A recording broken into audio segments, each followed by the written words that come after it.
Hey guys, welcome back to Enlightened Turtle. It's your host Kev here. So this is going to be a little introductory video to discuss the future videos I've got planned, and I've got quite a few planned. Now, I know before I took this latest hiatus, I was discussing solar deities, solar worship, and I still have a lot to discuss on that. Like I say, the type up's already done on those videos. However, the type up is pretty extensive, and I thought about breaking it down into smaller videos, but then I thought, how are people going to retain interest over like several 20-30 minute videos.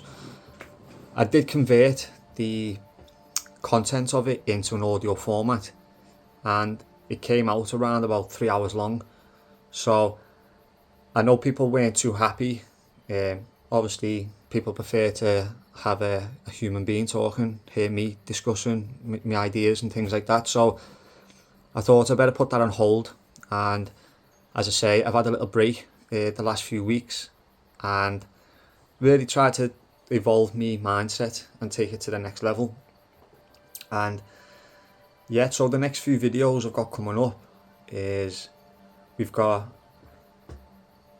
I want to really nail down this Dor Riddick migration, because like there's a book here that I've actually got my phone balanced on while I record this video, if you don't mind, which is this book, Wilson and Blackett, where they discuss Troy being 650 BC.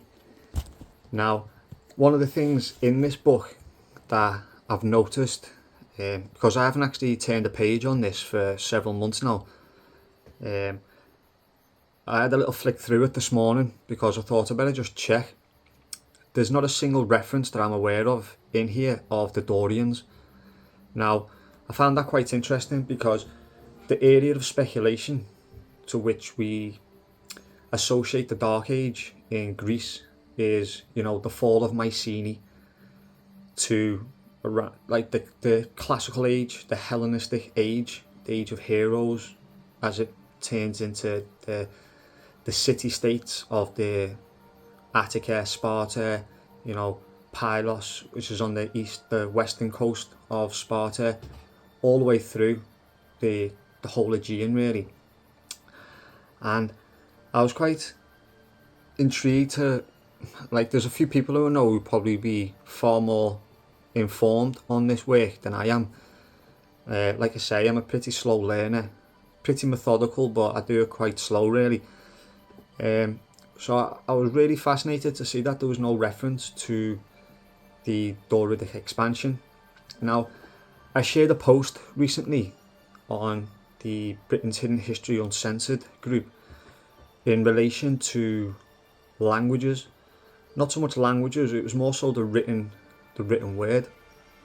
Now, I might as well have a little talk on this, because that's going to be a video that comes out in the next week or two. Like I say, I've already done a large type up on it. I'm going to streamline it because I don't want it to be too extensive. But if you could just bear with me for a moment while I outline this. So we have, under the assumption that there was a Trojan conflict in Cambridgeshire, after the fall of Troy, we have Antenor and Aeneas. Now there's 3 different accounts, because one of the other things I noticed that wasn't referenced in this book, and I even went back to the back of the book just to see if it was referenced, and there's not a single reference or page that's marked down. So maybe if I went through the whole book page by page, I might actually come across a reference to Dares Phrygius or Dicatus Cretinus. Now, the reason these 2 people are quite important is because they're allegedly first-hand accounts where it's accepted that Homer was not first-hand account. Now, obviously, Homer's writing's more poetic. The Dicatus, that's more, I believe that's more diary form, as if like he wrote it out as if it was a diary. And Dares was allegedly a first-hand account. He was a priest of Hephaestus. That's according to Homer himself. So you've got these different accounts, and I understand that there's not a single reference in Wilson and Blackett's research to those two writers. And of course there is some dispute whether these two accounts are legitimate or not. However, to dismiss them outright while accepting other authors' work, such as, I've seen references to Virgil quite a lot when I flicked through this book, and a hypothesis built on Virgil's wording that he references the date of 650, where I might have some dispute with that wording myself, to be quite frank. However, if we're to assume that there was a conflict that took place in Cambridgeshire, and according to all historians pretty much, they would dispute the Trojan period being an age of written record, hence why we only have the Homeric poems as the accepted accounts of the conflict. Well, if we did have an oral tradition, as we see with the Druids, the priest class of Britain going back thousands of years, then is it not possible then, as I say, we have Aeneas and Antenor after the fall of Troy? We have them varying accounts of what happened, but both are said to have survived, along with people like Helenus, who was taken captive by the Achaeans or the Greeks. Now, the Argives, they go by many names because there was different tribes, part of a coalition. We are told that Antenor arrives in, the region around northeastern Italy, the Venetian, Venice, this area of Italy, and Aeneas to, around the Tiber, western side of Italy. Is it the Tyrrhene Sea, in around that area? And apparently this is what led to, the Latini tribe through an expansion out with the Etruscans and all this kind of stuff, the Villanovan culture. But if we're to operate on the basis that it was oral tradition, and as people like Wilson and Blackett state, who have expanded on other people's work, when it came to chronology and all this kind of stuff, but in terms of this written culture arriving in Greece, it's claimed that all of a sudden around 1100 BC written language stopped, and then around 1200 BC, and then it was around about 4 to 5 centuries later, it's a little bit more according to Wilson and Blackett, excuse me, I've not long had breakfast, I apologise. They claim that it's up to 550 years. We had this gap where there was no written material culture and things like that. Now, part of this is built upon Evans's research when it came to his discovery, and also Flinders Petrie, the finding of Mycenaean pottery in certain locations. So this is what allowed in the mainstream mind a continuation, where there's a disagreement in the pottery style, pottery origins and things like this, that led from this geometric period. Is it geometric? There's this period in Greece where you see a distinct period of pottery and stuff like that. Sorry if I'm losing people, by the way, this is a bit off the cuff. So you've got this continuation in the mainstream mind, and then people like Wilson and Blackett, Morozov, there's several people, Velikovsky, there's a lot of people who had disagreement with the continuation from the Mycenaean period to, these Wilson and Blackett say 650 BC, more reserved people will say around 800 BC. You see this continuation, but a gap, when you look at if you were to accept that the Mycenaean culture ended in 1200 BC, then you see a gap to around, like I say, around about 800 BC, and this is known as the Greek Dark Age. Now, it's not the only Dark Age, we have Dark Ages all over the place around the Mediterranean, and a lot of people speculate that this is there was natural cataclysms, tsunamis, earthquakes, and if I think on, I'll come back to that in a moment. But let's stick to this like language and well written structure at this moment in time. So if we've got this oral tradition that moves out of Britain, and we do not see written record in Britain for this period. What we do see is cut markings, pictographic images, solar crosses, you know, all this kind of stuff that is part of an older Indo-European culture that we see all the way from Britain and Ireland, all the way across into India. You know, this is a massive ancient knowledge base, which is potentially why it survived so long in the western regions, northwestern regions of Europe, because, you know, there was the same reason why the Cymric language was preserved in the Gaelic, you know, because it was on the extremity.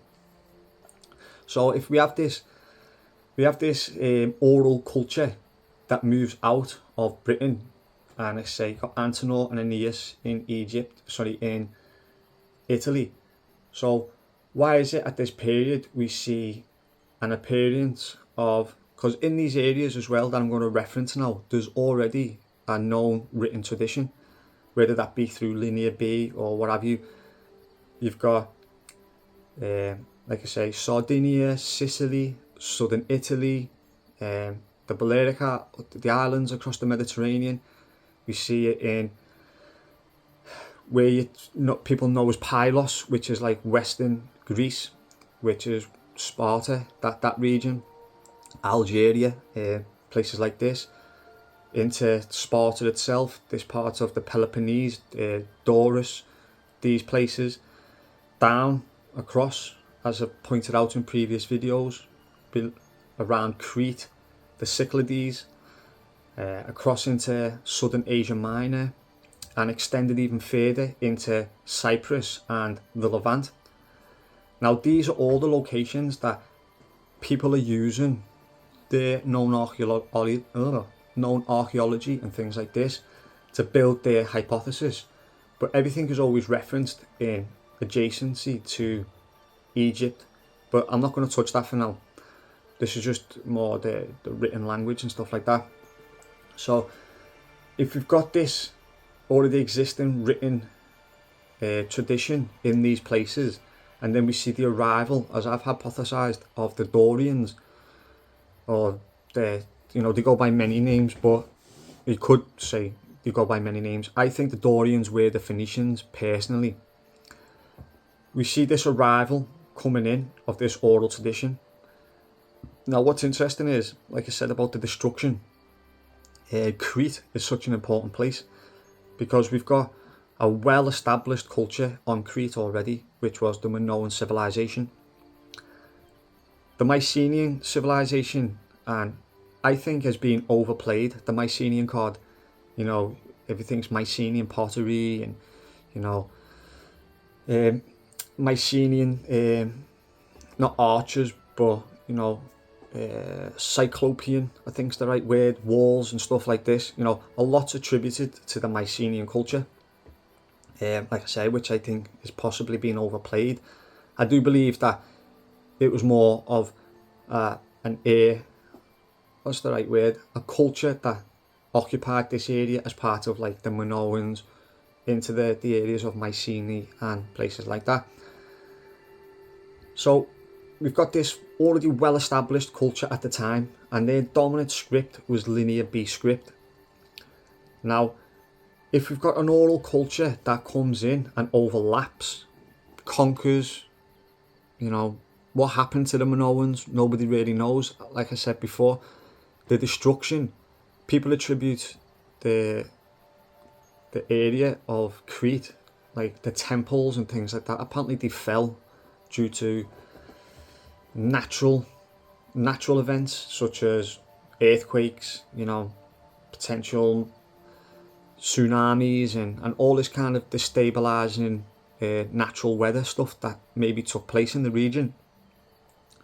However, like I say, if there's an overlapping and a falling of one society that's got written tradition, and then the arrival of a new society, which it proves in the record that even though the Doridic invasion, I call it the Doridic influx, because I think this was an already known area of population that was just basically almost like what you see in Britain of today and other Western nations. Once migration starts, you see a massive influx because more and more people want to go there. Oh, sorry, just received a message. My apologies. And so we've got this overlapping of a Doridic culture, an potential oral culture, and an already established declining written culture. Now, what is known in this region, as I say, we have Aeolic, Doric, and is it Ionian? I think, top of my head, all this. Sorry, there was several. I think it was 4 predominant alleged Greek dialects, and Doridic was quite clearly the one that pioneered the way that became modern Greece. Well, it's quite interesting that we are told that it was the Phoenicians that led also to this phonetical, alphabetical language structure and written language structure that blossomed in the Aegean and Greece. We find traces of it all over the place, to be honest. Now, the gap is important because there quite clearly is a lot of tomfoolery with the chronological order, whether that be, in Egypt itself, in Mesopotamia, in Greece. We do see a lot of issues. Say a lot of people took their inspiration from Manetho, who wrote a version of history of Egypt, and people used that. And we have the Scalinger chronology, which basically became the ladder or the focal point that every future writer and historian worked off of. Now, so we've got this. Sorry if I'm a bit all over the place here. I haven't actually written this down. This is more of several videos I'm going to do, trying to bring it all together before I've even got the videos out, so I apologise. But if you've got an oral tradition that comes into this place, we know that the regions in the western parts and the northern parts of Greece is definitely Doridic. Now, we've got Doridic influences on a number of sites, and I have got all these sites. Well, I've got about 10-15 sites that I'm going to discuss in one video, pardon me. Like I say, I've got a lot of videos coming down the pipeline in the next couple of months. We should see a period of decline before we see a period of rising again. So I have to say I'm in a little bit of dispute with this 550-year gap, because the gap's too big for one thing in my mind. It's too big on both ends of the spectrum. It's too big to show a decline and rise again in culture, because let's be real, there should be no reason why it'd take that long for a decline and rising again of a high society. And we know for a fact there was a very high society in the region up to 1200 BC. Now, again, someone like Wilson and Blackett and others, they'll tell you that that high society did not end in 1200 BC, but it continued till 650 BC, and it was just a constant flow and continuation, with some rise and decline, of course. But I see this period as, for one thing, we do not have a single ancient historical source that places this gap in the chronology. We just don't. Like I say, there's talk of Virgil and his potential dating, but if I wanted to provide a list, I could. I did do so on the Britain's Hidden History Uncensored a few weeks back, where I outlined I must have provided, 10-15 of well-renowned historical chroniclers who all placed the conflict in and around 1200 BC. So we've got a conflation here. Are these books fake? Did these people lie? Were these people uninformed? You know, I found all three difficult to believe, so I'm guessing the truth's got to be somewhere in the middle. Now, I'll put that to bed for now and focus on the language structure and the written language a little bit more, because I've got a video which is I shared an element of this video that's going to be coming out, where I discussed and showed the connections on certain languages and certain written forms of language, writing systems, I guess. And you know, once we start looking at things like Proto-Celtic, Proto-Doric, Proto-Gaelic, you know, Phoenician, early Phoenician, Proto-Phoenician, we start to see that there's actually a connection and a divergence that takes place later on. Now, I'm not an expert on etymology, I'm really not, or linguistics, but this became apparent to me. Now, you have, I couldn't even think off the top of my head, and unfortunately the content's in my phone, but I'll share a screenshot like now of some of the writing. I'll just take a segment of what I've compiled so far, and you'll see, I'll provide, like, say, families, like father, daughter. You start to see the connection and the changing of languages.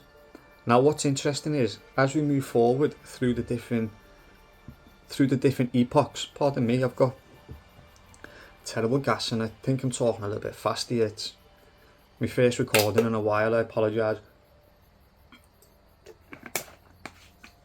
We start to see connections and linkage in these enunciations of words, but what's fascinating is that as time goes by, we see the phonetics change. So you could have, like, certain letters like T and D, you know, V and U. These letters were used in different ways, you know, and then vowels were expressed in different ways, both vocally and the way it was written down. So we do see a diffusion from some kind of focal point, and as I say, it goes as far off as the Levant. Because isn't it fascinating that, you know, we have around about 1000, 1100 BC. No one will argue with this date that was the time of David in the Levant, and we had the Phoenicians in this area at this period. Why was it that the Phoenicians only had a tiny little segment on the coastline of the Levant? Are you going to tell me that this was a culture that had just always lived in this region, right next to Canaan, part of Canaan? Were these always part of this culture? Were they Canaanites? You know, there's a lot of discussion that could take place on that element of what I'm trying to say. But what you do have is David versus Goliath and the giants and all this kind of stuff. Well, if you were to follow other people's works, you know, think of someone like Comines Beaumont, who he will tell you 100% that the battle between the gods and the giants took place in Great Britain. And then once you move forward couple of thousand years, who knows, to the time of Quirinius, who was a friend of Brutus. He allegedly fought the giants, if I'm not mistaken, you know, and all this kind of stuff, and they saved one giant till the last, Gog Magog, and all this kind of stuff. We start to see, like I say, this evolution of the language, and we have the language in the Levant, we have it in Cyprus, Southern Asia, Southwestern Asia Minor, around the Cyclades, into Western Greece.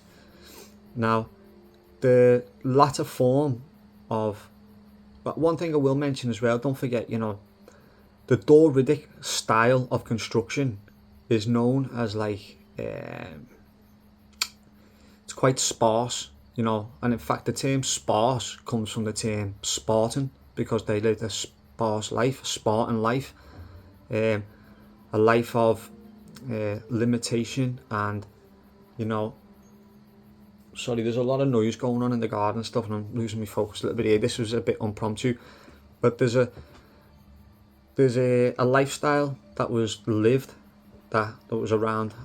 The name, I can't think of the correct term to use here, but like limitation wise, and you see it in the architecture, not just the way they lived. So we see a decline in architecture from the Minoan culture for several hundred years before culture rises back up again, so that we start to see, instead of like your basic Apollo temples, which is, again, like I say, I've still got so much to discuss on the solar worship, because I found Apollo was a good angle to move into a lot of this stuff. It helped me anyway, pardon me, excuse me. So we see this Druidic lifestyle in all these different places, and a lot of temples that we associate to, you know, a higher advanced society that came out of Athens. Again, I'll come back to that in a moment. We see this architecture and this design in the older layers of these temples and communal buildings and houses and all this kind of stuff. We see the decline from the Minoans on Crete into a Druidic style that lasts for a period of time before we see a rise in society again. Now, there's a lot going on there. Like, there's still, I'm not going to discuss everything now, but there's a lot to discuss when it comes to like who moved into where, how, why, this, that, and everything else. But I've touched on this in the past, since this is about the language really and the written word.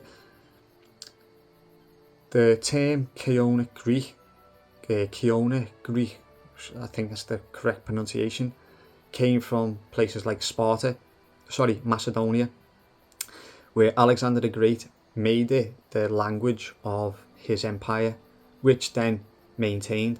We're talking around, off the top of my head, I think that's around about 350 BC, something like that.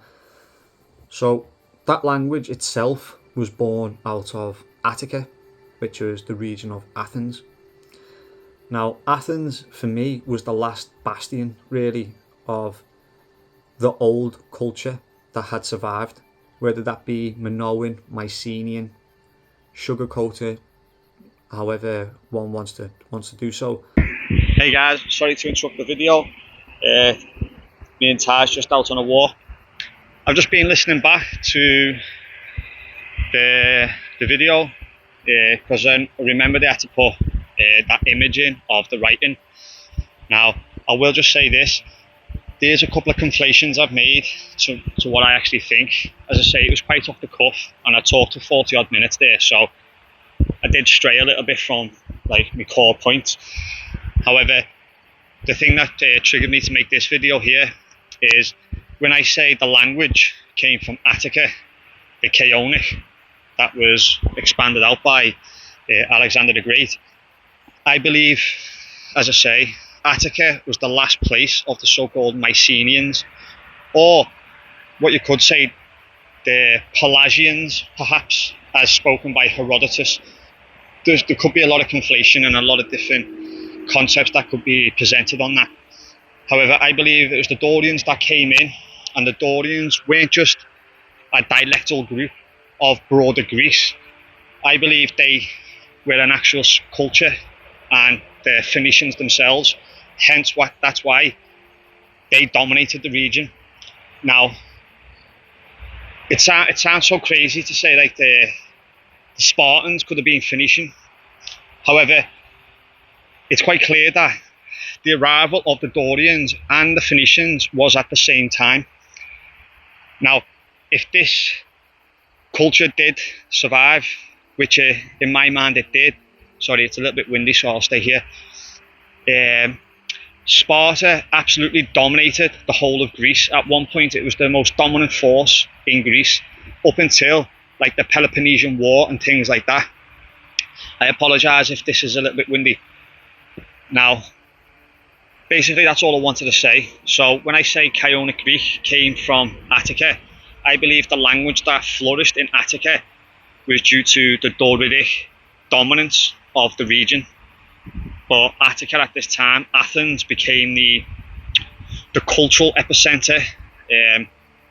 You know, yeah, I'll leave it there. Enjoy the video.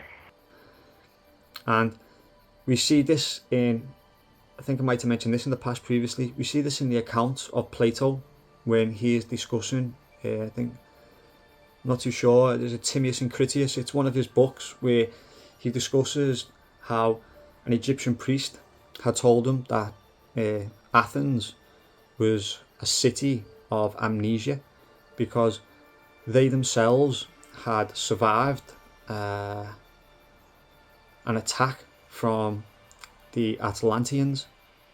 Now this is where we get into that, what I've discussed in the past for sure, is that Atlantic coastal region. For me, Atlantis was not a place per se, it was more so a society on the Atlantic coast. Now I've got a really good video and the type up's done on that as well. Been a bit of a busy bee the last couple of months, to be honest. This is to do with you know, the Canary Isles and the civilization there, the Guanches.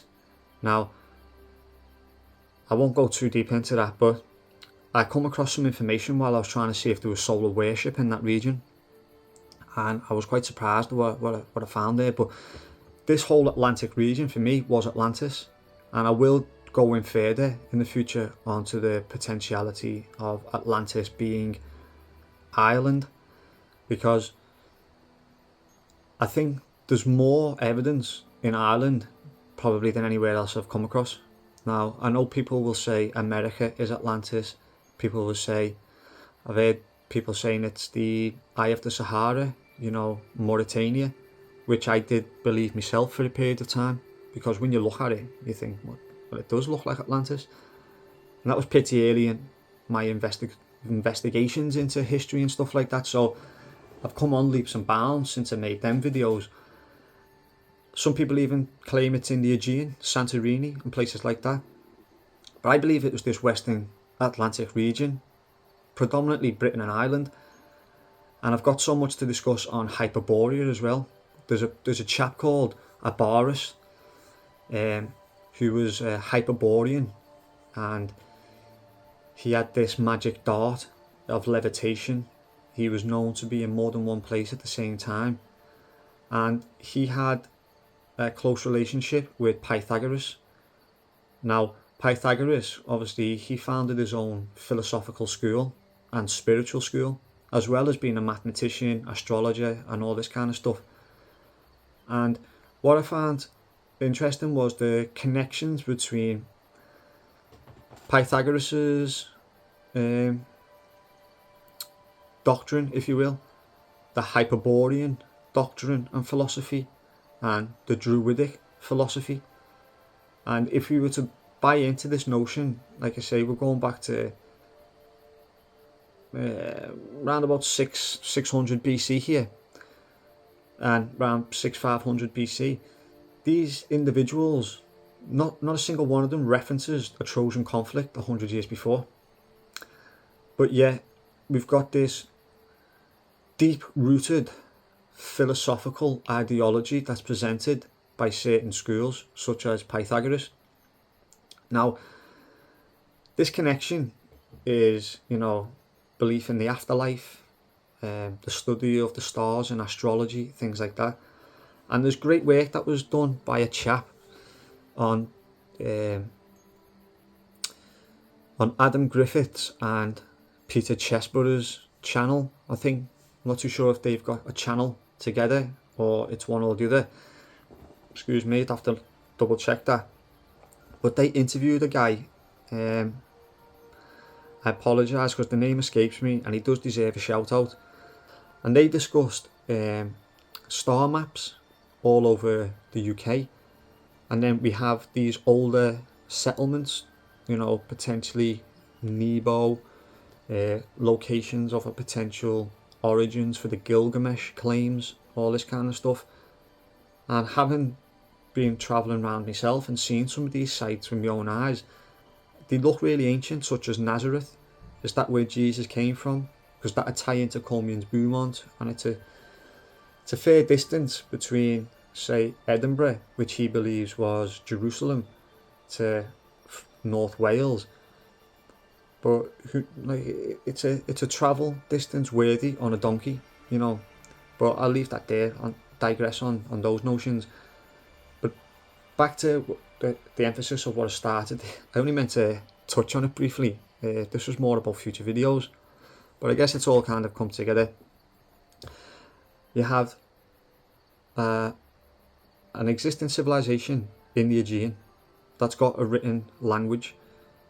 We'll go with Linear B as the predominant, because we're particularly discussing the Cretan island here, with it being an epicenter, and this was used by, like I say, a number of researchers in the past 100-150 years as basically a marker and a linchpin, because it's almost as an intersection between, it's in the middle of the Aegean, Eastern Mediterranean, and it links so many different cultures around that area. So if we had this oral tradition that travelled with the Dorians, landed in Greece, maybe that's why we don't have like first-hand accounts of the Trojan conflict, and that's why we only have one account really, and that was Homer, the Homeric account. Everything else was kind of built off him. We don't have any dates presented in that region of a Trojan conflict that resembles anywhere close to 650 BC. So there's a lot to discuss, and like I say, I probably missed out so much information because it's all in the future videos that are going to come down the line. And yeah, I'm probably going to leave it there because I think this video is over half an hour long now, and like I say, this was supposed to just be a quick introductory video. I'm quite busy the next couple of days, but as I say, I'm back now. I'm starting to put some of the images together. I'm going to start editing some videos. I'd like to get maybe 1 or 2 videos edited and ready to go before I just like put one out and then bloody go missing for 2 or 3 weeks again before I get the next one out. It'd be nice if I could do one maybe at least once a week. But these videos now are like, the more my mind, the more my perception on what I've come to understand. And I mentioned I think it was Peter actually, funny enough, about 2 weeks ago, I really want to put this Trojan War to bed now. I barely mentioned it in this video, but I'm really going to drive home how the Trojan War, as discussed by Homer, is and always was, should I say, in Cambridgeshire. There's absolutely no evidence in my mind, and I've questioned, I mean, I don't want to call out anybody, but on the same group, as I've mentioned several times in this video already, Britain's Hidden History Uncensored, hopefully Adam and Peter have taken over the reins, which is fantastic news. Really happy to see that on the Britain's Hidden History Ross channel. So I don't know, maybe because there's new ownership, perhaps I'll be granted to be allowed back into that community, you know, after my own exile, if that, you know, because there was a lot of good people in that group, to be honest, and I was, unfortunately, coming out of that group's kind of set me back a little bit. But I've put someone called Caleb, and I'd hate to call someone out on this, not really about that life, but he seems to have taken a lot of inspiration from this book and this period of time of a Trojan conflict in 650 BCE. And he is just like Alan Wilson, because there's no reference in this book either of Cambridge. So I'm sure they were fully aware of the idea of the conflict in Cambridge. People like such as Iman Wilkins and stuff who've discussed this. But for one reason or another, they're quite happy with Hisarlik being the main location. Now, like I said, a person who I actually respect in Caleb, who's done a lot of work, he's published several books, and he seems determined that the conflict was in 650 BC and it was in Hisarlik. But as I say, I've put several detailed arguments to him over the last year or so, to be quite frank. I'm talking like 5, 6, 7 really, I mean, I'd like to say well articulated points that I really wanted answers on, because I'd like answers of people who I respect in the field, who could maybe challenge my ideas, because then it force me to rethink and restructure. But the lack of information coming back to me has actually made me think that maybe there's more to it than what even I first thought. So like I said, I think the conflict always was in Cambridge. When we see this gap in an oral tradition into a written tradition, I think this is the period of the Doridic influx. Now, there's a number of people, I'll going off again, but I'll say this, the Brutus migrations, as a number of people would have seen the last video on the Brutus stone. Sorry if Marshall's listening, not the Brutus stone, the London stone. There's two separate stones. There's the stone down at Totnes, from which Brutus first stepped onto Britain, and then there's the stone that Brutus allegedly carried from Troy to the founding of the new Troy. You know, Trinobantes, you know, there's all these different names for ancient London. I think when he travelled out to east from Rome, most likely, it's documented, even though this Brutus Silvius, is it, I believe, you know, there's arguments to say whether that is or not the Brutus of the migration to Britain. It does seem to fit. I'd probably lean more in that direction.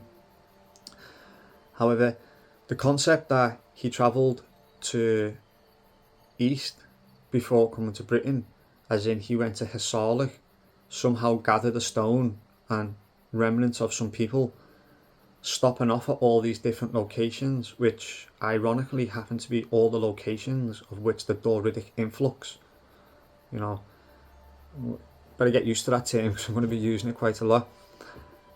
This period is, these regions is where he stops and collects people, also known as Phoenician areas. I believe he stops off at Carthage, is it as well, you know, which is pretty well established, was a Phoenician colony. Now, this is also the same locations as I'm going to discuss in future video, where we see the Doridic columns, architecture and style of living, you know, and just the very notion of the Doridic column. It's a simple column. Their architecture was simple. This is what you'd expect from a migrating culture, because they're going to be limited on masons, limited on designers. They've got more important things to worry about, like the development of agriculture and survival, you know, making clothes, fire, ships, you know. The architectural design was probably one of the last things on the mind. So we'll discuss all this kind of stuff as I come onto that video. But yeah, for me, Brutus was literally collecting some of these peoples that he knew through his ancestry had migrated away, because we, like I said earlier on in the video, we have Antenor and Aeneas, two guys who left Troy, just Troy. You know, if the battle was in Cambridge, now we've got a vast number of other cities and areas that had already been burnt and looted, and a lot of this stuff might have been taking place in the time of, like, Hercules. He might have conquered and done a lot of damage in a lot of these towns and places, and all it takes, like I say, one person to stand up and say, I'm off, and then all of a sudden, you know, Tony's gone, why don't we go? You know, he hasn't come back, he must have had a good time, let's go and try for ourselves. And then once you see war come into the area, a full-scale war, a conflict that allegedly lasted 10 years, with many gaps, you know, you'd have like gaps of 6 months at a time where there was absolutely peace between the two sides, and they'd actually have engagements with each other, because the two warring fractions allegedly had so much in common. And we also see this if the invaders came from Holland, Belgium area, Scandinavia.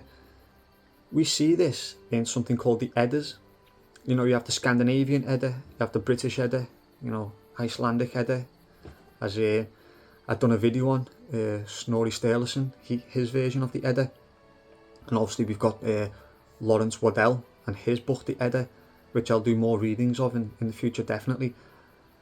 There's so many linking elements that would show that these two cultures were connected, which would help the hypothesis of this invasion coming in from these regions into the eastern side of Britain. But yeah, so if the invading force comes in and your main city falls, you know, there must have been so many people in the nation who feared for their lives. And there's not many bigger reasons to migrate, is there, than fear of death. So I think this was a boost to the migration that came along the Mediterranean. And although we have Antenor and Aeneas in Italy, we do not know all these other families. We hear of so many kings that die and the sons of kings, but they also had other children, they also had family, they also had community and all this kind of stuff that left, in my eyes, that left the area and, you know, tried to get away, tried to flee for safety. Now the ships is an interesting one, but yeah, actually I'll leave it there. We've got a really good video coming up on that. I haven't finished doing the type up on it, but I managed to find some interesting things to do with shipbuilding and ship finds, most notably of course in East Anglia. So there's a lot of information. I apologise for the length of this one, but I hope that was a good explanation of what's to come further down the line. And when I say further down the line, hopefully in the near future, like I say, there's a number of videos I've got typed out. I'm going to have to streamline, like I say, the solar worship content, because the more I dug into that field and that area, the more it just kept yielding and yielding and yielding. Much like Plato described, and when he discusses Atlantis, it was a region that had two crops. Like I say, there's only one place that I know that has two crops a year in Europe, and that's Ireland. So also an Atlantic island, Atlantis, in my mind. However, like I say, I'll leave it there. It's good to be back. I actually feel great actually just having a little chat here and getting some things off my chest. And there's a number of people who are also doing good work, and hopefully in the future I might be able to do some collaborations, because I can only take my thoughts so far. There's absolutely nobody in my social circle who I discuss this stuff with, not a single person. I mention the odd thing here and there to the odd person, but they're not interested, so I don't want to bore them, you know. But there's a lot of people out there who I know are doing, like I say, good work, and it'd be nice to be to sit down, have a good conversation, because there's a lot of information that I'm unaware of. I'm only one man, two arms, two legs, one brain. You know, there's two eyeballs that are getting lazier and lazier, and you can only take your ideology, your perception so far before you must challenge these ideas to make them robust. And if people can help me do that, then, you know, I look forward to it. I don't have any plans to do anything in the next week or two, but, you know, once I start cranking these videos back out, get my mind flowing again, start being able to articulate again, because I probably sped up and slowed down, slurred my words in this video, and I expected that, to be honest. That's why I wanted to do this before I did the recording. And yeah, I'm going to leave it there, but it's nice to be back. I hope everyone's had a good summer. Unfortunately, it looks like the nice weather's coming to an end. Probably be pissing down for the next 6 months, but you know, that's Britain for you. So yeah, hopefully I'll catch you in the next video. Peace.